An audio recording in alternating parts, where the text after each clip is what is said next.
दोस्तों, जीव कोई भी हो, जीवन किसी का भी क्यों ना हो, अमीर हो या गरीब, राजा हो या रंक, चाहे पशु पक्षी ही क्यों ना हो, जिसके अंदर भी जीव है और उस जीव में अगर आत्मा का वास है और चेतना विराजमान है, तो मझधार का दस्तक उसकी ज़िंदगी में एक बार तो शायद अवश्य ही अपनी उपस्थिति दर्ज करा देता है मेरे दोस्त। मझधार यानी कि संकट, संकट यानी भय, किसी समस्या में फंसे होने का भय, जहाँ वो किसी न किसी जाने अनजाने भय से खुद को ग्रसित महसूस करने लगता है, या फिर ये भी कह सकते हैं कि जहाँ वो खुद को असहाय महसूस करने लगता है, या फिर जहाँ उसे कोई राह ही नज़र नहीं आ रहा होता है।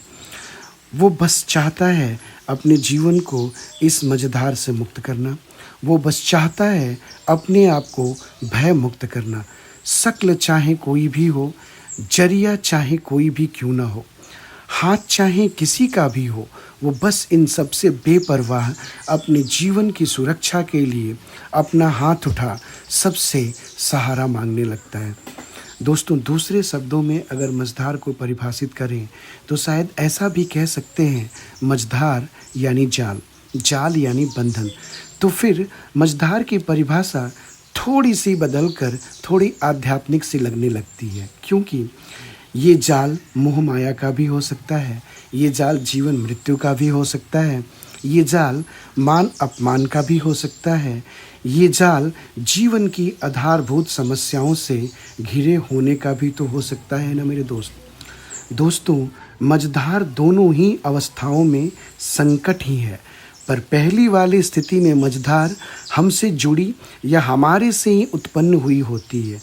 वहीं दूसरी अवस्था में मझधार ऊपर वाले द्वारा रचित जीवन जीने की पद्धति और पड़ाव के नाम से जानी जाती है। दोस्तों, अब तो बात समझने के लिए बड़ी ही सरल और आसान हो गई होगी ना, फिर भी इसे कुछ इस तरह समझने की कोशिश करते हैं।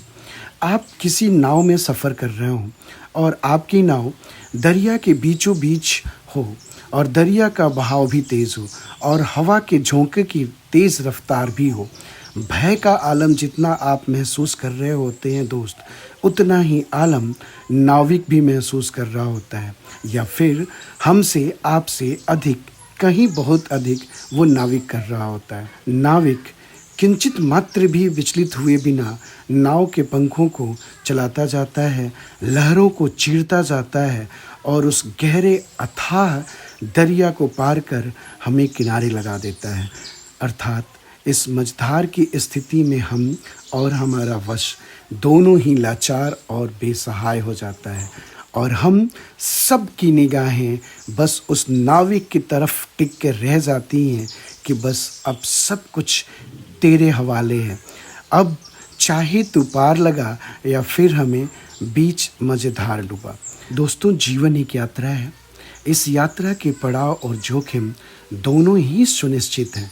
चालक उस नाविक के भांति कोई और है, हम तो बस यात्री मात्र हैं। जैसे भी जहाँ भी ले जाता है ये नाविक या ये चालक, वो उसकी मर्जी है। अगर मझधार में लाया है तो निकालेगा भी वही। जैसे गहरी दरिया के भंवर में फंसाता तो है, पर पार किनारे भी लगाता है वही, पर पार किनारे भी लगाता है वही। कहने का अभिप्राय ये है दोस्तों कि जीवन का हर कार्य करने से पूर्व ही उसके हाथों में सौंप दो, जो सर्वशक्तिमान है।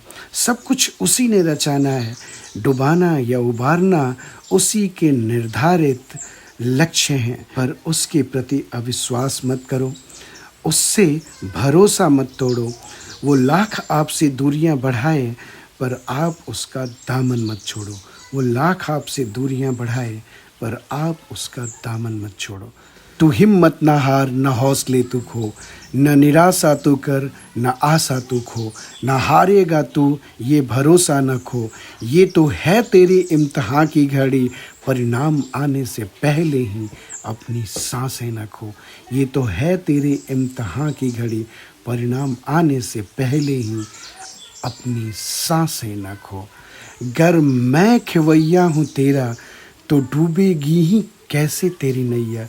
गर मैं खेवैया हूँ तेरा, तो डूबेगी ही कैसे तेरी नैया। न धीरज तू खो, न धैर्य ही खो, न धीरज तू खो, न धैर्य ही खो।